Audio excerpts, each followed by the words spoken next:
আজকে করলাম টমেটো দিয়ে রুই মাছের ভুনা। তার জন্য প্রথমে লাগবে টমেটো। আমি টমেটোর বিচিগুলো ফেলে টমেটোগুলো ভালোভাবে ধুয়ে রেখেছি। তারপর কয়েকটা আলু কেটে রেখেছি, এগুলো হচ্ছে ভালো মতো ধুয়ে নিয়েছি। আর এই যে হচ্ছে রুই মাছ, এখানে হচ্ছে অনেকগুলো পিস আছে, অনেকটাই রান্না হবে আজকে। আর এখানে হচ্ছে পেঁয়াজ আর মরিচ কুচি কুচি করে কেটে রেখেছি। পর এখানে মাছের মধ্যে সব মশলাগুলো দিতে হবে। প্রথমে দিয়েছি জিরার গুঁড়া, তারপর হলুদ, তারপর লঙ্কা, তারপর দিয়েছি নুন।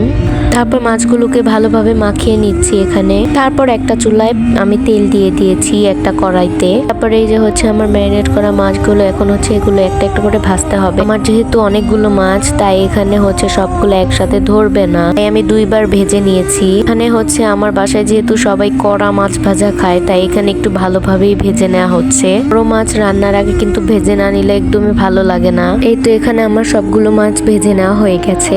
এখন আমি আলুগুলোকে ভেজে নিব। আমার আলু ভাজাও প্রায় শেষ। এখন আমি তেলের মধ্যে পেঁয়াজ কুচিগুলো দিয়ে দিব। তারপর এটাকে লাল ভাবে ভেজে নিব ভালোভাবে। এখানে আমার পেঁয়াজ লাল করে ভাজা হয়ে গেছে।